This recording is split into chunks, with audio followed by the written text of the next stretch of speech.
I sat in my usual spot at the edge of the picnic table, tucked under the shade of a big maple tree in our backyard. The Labor Day BBQ was in full swing, with the smell of grilled burgers and sweet corn filling the air. My lemonade sat untouched, sweating in the late summer heat, as I fiddled with a napkin, folding it into smaller and smaller squares. It was an old habit, something to keep my hands busy when the noise around me got too loud. And it was loud, mostly because of my sister Cassie. She stood by the grill, her blonde hair catching the sunlight, her laugh cutting through the chatter like it always did. So I told my boss at the ad agency, "You want a campaign that pops? You call me," she said, tossing her head back. Everyone, Mom, Dad, Uncle Greg, Aunt Sue, hung on her every word, nodding like she was giving a TED Talk. Cassie was 36, 4 years older than me, and she'd always been the star of the Harper family. Today was no different. She wore a bright red sundress, the kind that screamed confidence, and her stories about her old job in LA had everyone hooked. I glanced at her, then back at my napkin, now a tiny crumpled square. "Abby, you're so quiet over there," Cassie called out, her voice teasing but sharp. "Still glued to your laptop, huh? What do you even do all day? Design little cartoon logos or something?" A few chuckles rippled around the table. Uncle Greg smirked, sipping his beer. Mom gave a nervous laugh, murmuring, "Oh, Cassie, let her be." But Cassie just shrugged, her eyes glinting like she'd won a point in some game I never signed up for. I didn't answer. I never did when she tossed those jabs. To her, my silence was proof I had nothing going on, nothing worth bragging about. She didn't know I was used to it. Had been since we were kids. I thought back to my 14th birthday, when I'd won a statewide design contest for a website I built from scratch.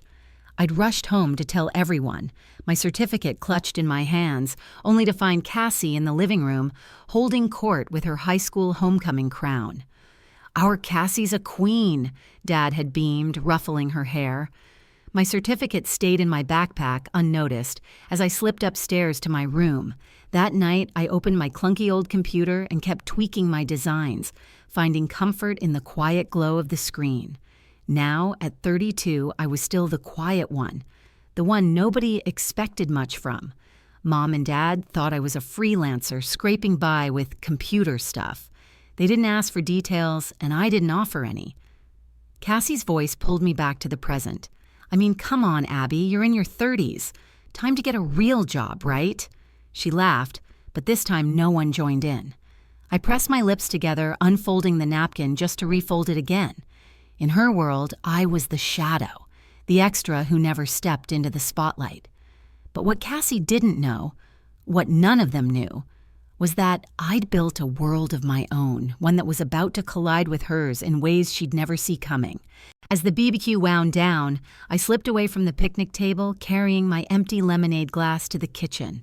The chatter outside faded, replaced by the hum of the fridge and the soft clink of dishes in the sink.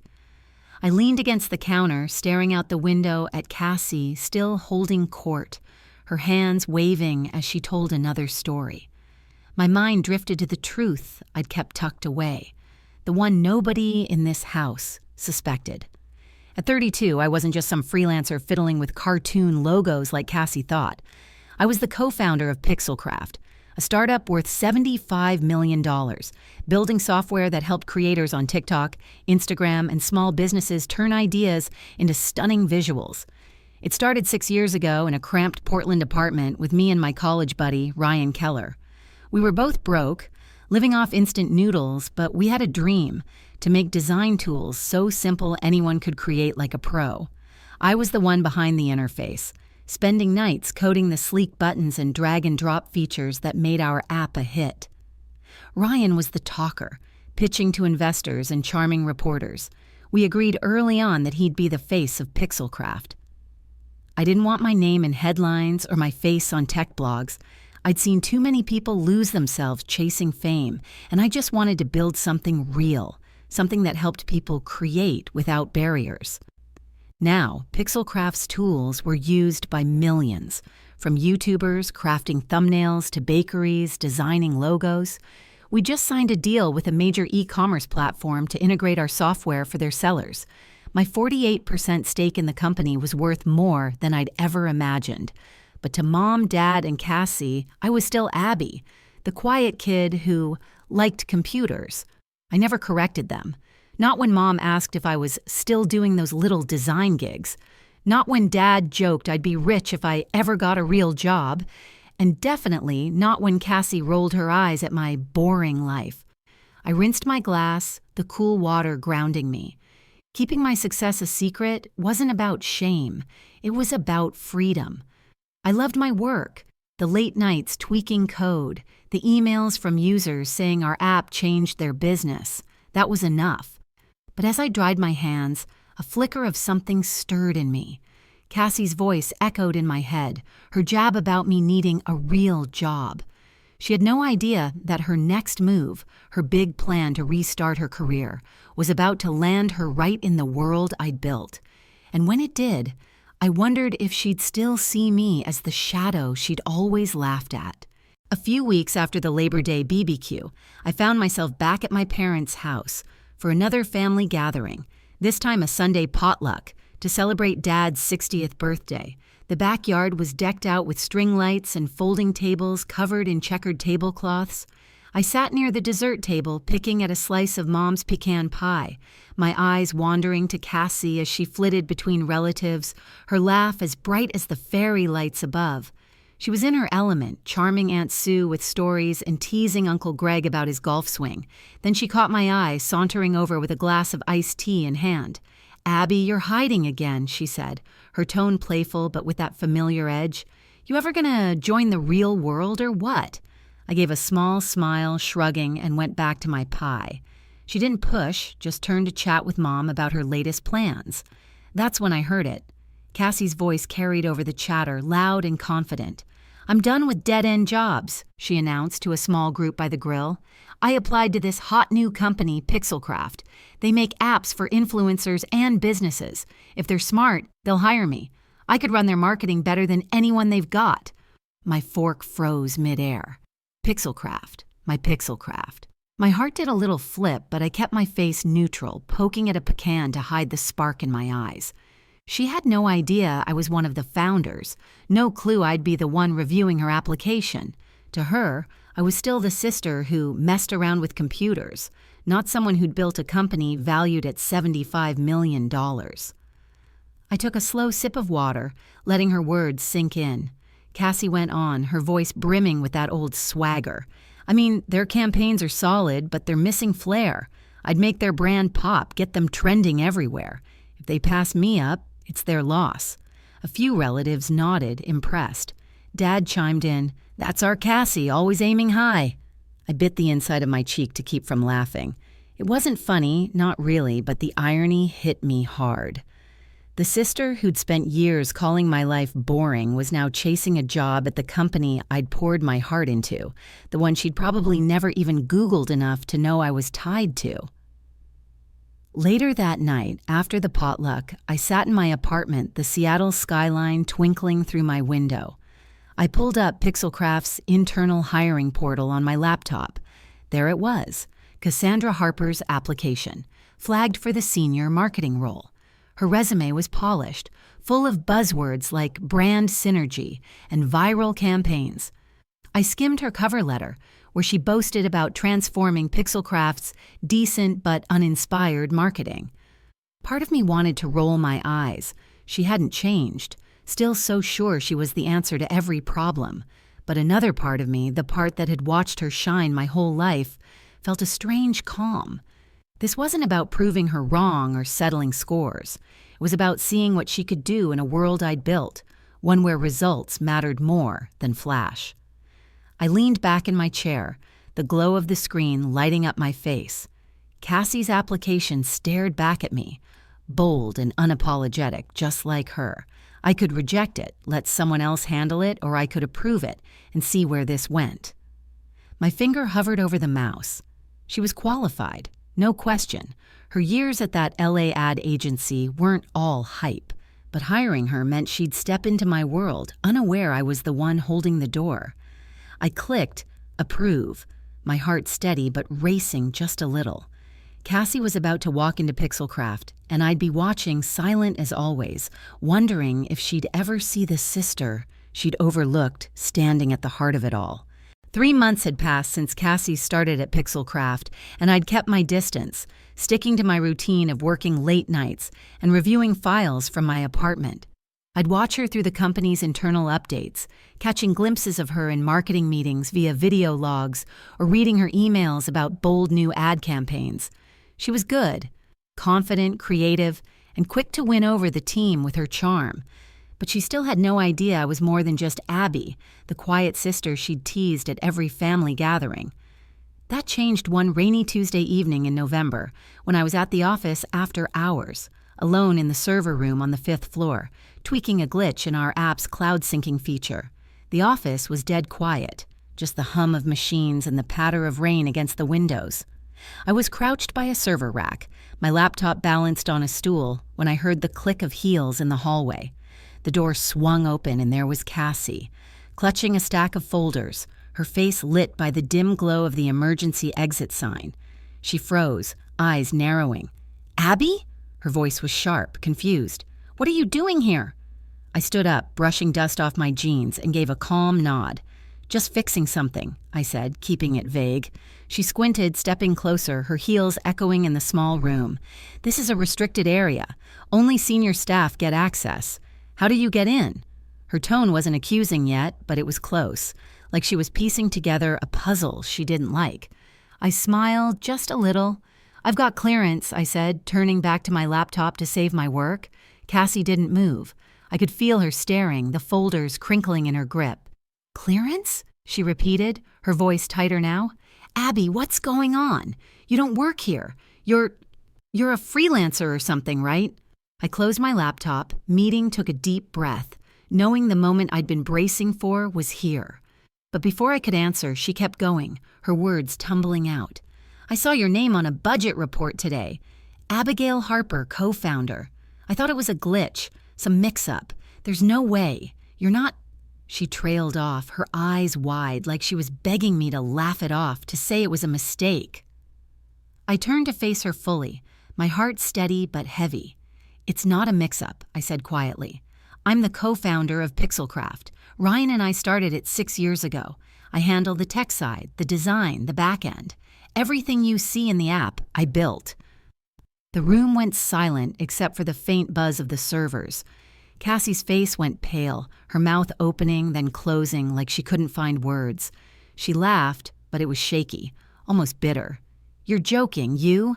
Abby, you barely talk at family dinners. You're telling me you're running a company worth millions." Her voice cracked, caught between disbelief and something else. Anger, maybe, or shame. I didn't flinch. "I don't run it alone," I said. "Ryan's the face, the voice. I'm the one behind the scenes. That's how I wanted it." I paused, watching her process it, her eyes darting like she was replaying every jab she'd ever thrown at me. "I saw your application," I added. "You were qualified. I approved it." That hit her hard. She stepped back, the folders slipping slightly in her hands. You hired me?" she whispered. "You let me walk in here, talk big, act like I was better than—" She stopped, her voice breaking. For the first time, I saw her not as the dazzling sister who stole every spotlight, but as someone small, lost, staring at a truth she couldn't dodge. "I didn't hire you to prove anything," I said. "You're good at your job, Cassie. That's why you're here." She shook her head, eyes glassy, and I knew she wasn't just shocked. She was unraveling. All those years of thinking I was less, of laughing at my boring life, were crashing down. "Why didn't you tell me?" she asked, almost pleading. "Why let me think you were— nothing?" I shrugged, feeling the weight of the question. "I didn't need you to know," I said. "I didn't need anyone to. I built PixelCraft for me, for the work, not for applause." I picked up my laptop, ready to leave, but her voice stopped me. "Abby, I'm sorry." It was soft, raw, the first time I'd ever heard those words from her. I looked back, seeing her standing there, no longer the untouchable Cassie, but a woman facing her own mistakes. "I don't know how to fix this," she added, her voice barely above a whisper. I nodded, my throat tight. "You don't have to fix it tonight," I said. "Just keep doing your work. We'll figure it out."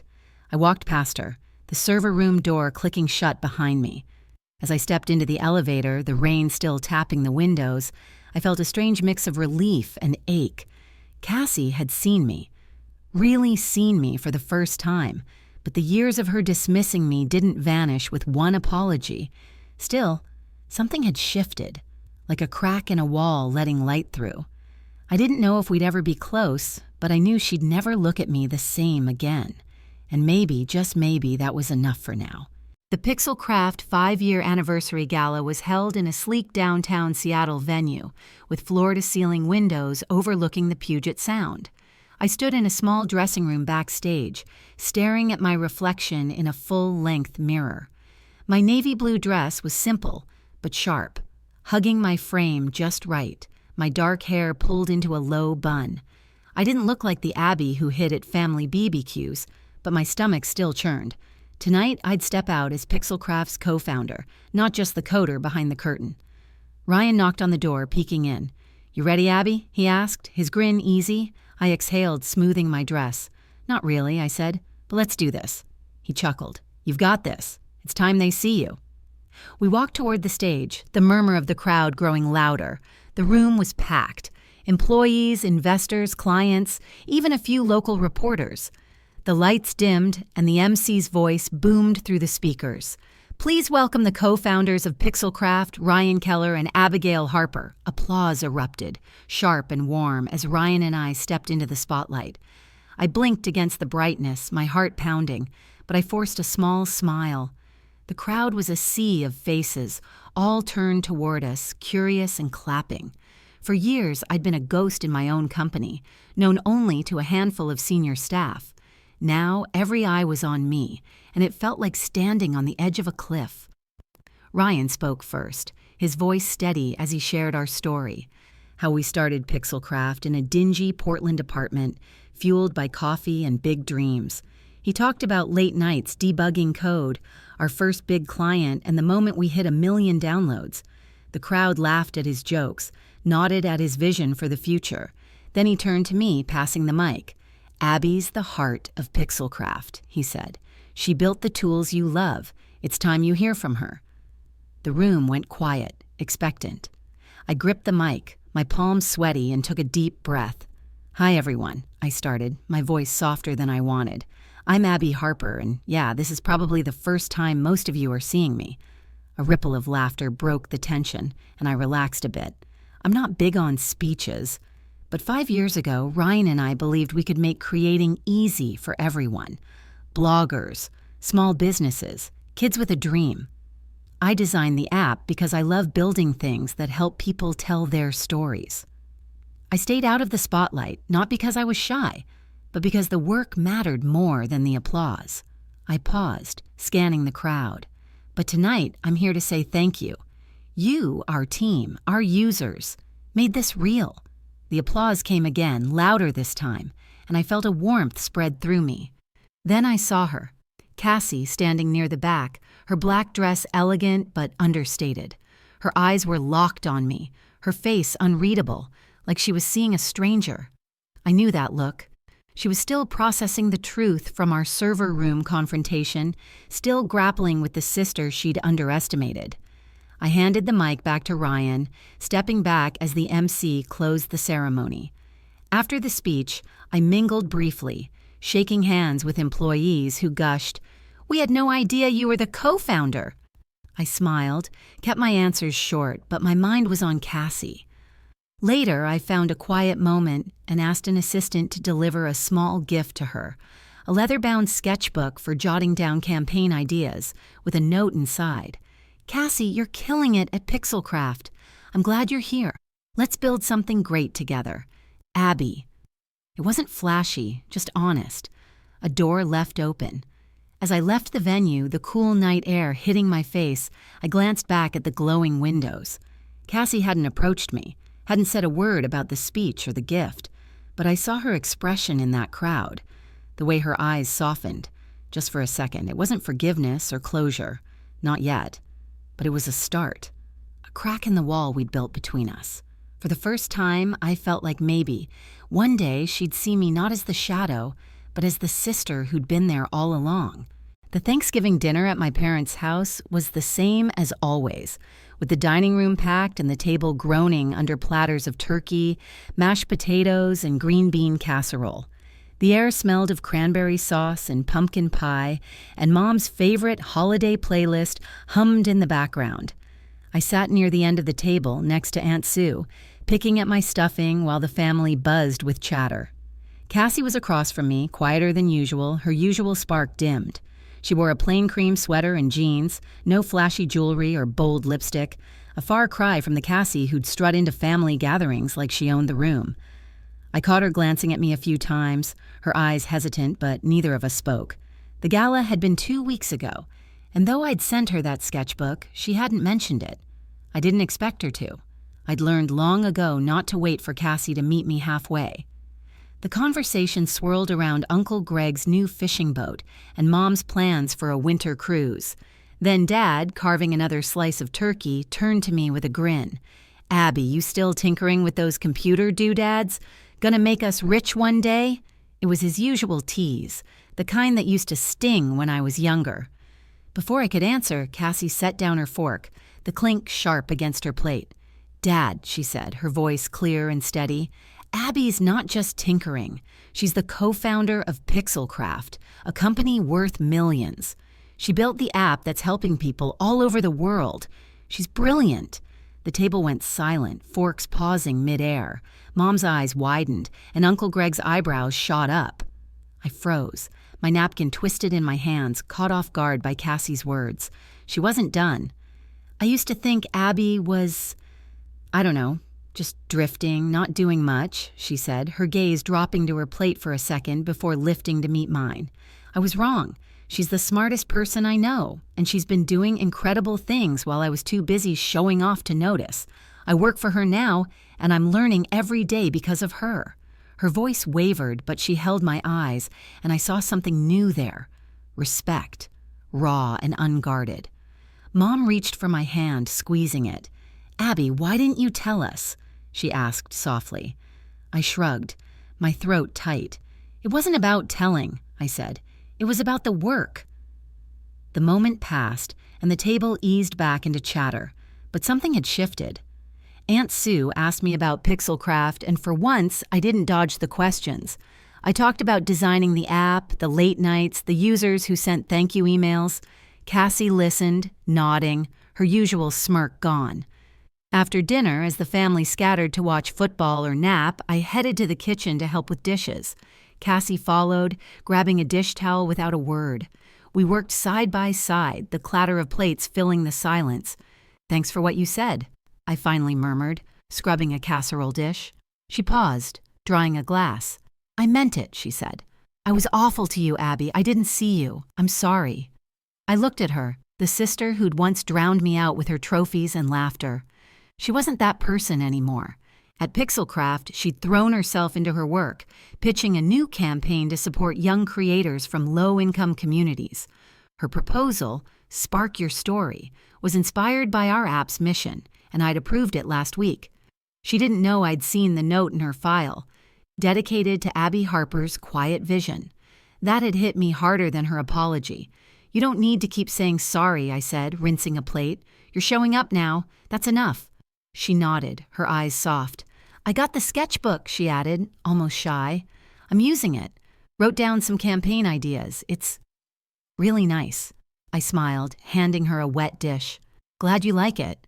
We finished the dishes, the kitchen warm and quiet, and for the first time I didn't feel like the shadow next to her light. We were just two sisters, standing side by side, no walls between us. Later, as I drove home to my apartment, the Seattle rain misting my windshield, I thought about how far we'd come. Cassie wasn't perfect, and neither was I. We'd never be the sisters who braided each other's hair or shared every secret, but we'd found something better, a quiet understanding built on truth instead of competition. At PixelCraft, she was earning her place, not with flash, but with focus. And me? I was stepping out more, speaking at team meetings, even agreeing to a podcast interview next month. We were both growing, not because we had to, but because we wanted to. Back home, I kicked off my shoes and sank onto the couch, my phone lighting up with a text from Ryan. Heard Thanksgiving was a win. Cassie stepping up? I smiled, typing back, "Yeah, we're getting there." I set the phone down, staring out at the city lights. Forgiveness didn't need grand gestures or tearful hugs. It came in small moments. Cassie's words at dinner, her hand drying a dish, her name on a campaign inspired by me. We'd started a new chapter, not perfect but honest, and that, I realized, was more than enough. As I sipped my tea, the Seattle skyline fading into dusk, I realized Cassie and I had learned something deeper than just how to coexist. Our journey wasn't about erasing the past or proving who was better. It was about seeing each other for who we truly are, not the roles we'd been cast in. I'd spent years hiding my light, thinking silence was my strength, but stepping into the spotlight at PixelCraft showed me that sharing my truth could inspire others. Cassie's change, from pride to humility, taught me that growth is possible even late in the game, when someone dares to face their mistakes. Real connection doesn't demand perfection. It asks for honesty and the courage to start over. In life, we don't need to outshine anyone to matter. Sometimes the quiet work we do, the choices we make without fanfare, build the most lasting impact. Cassie and I aren't picture-perfect sisters, but we're proof that understanding can heal what's broken. Want more stories about family, growth, and finding your place? Subscribe to our channel and hit the bell so you don't miss the next one. Let's keep learning together.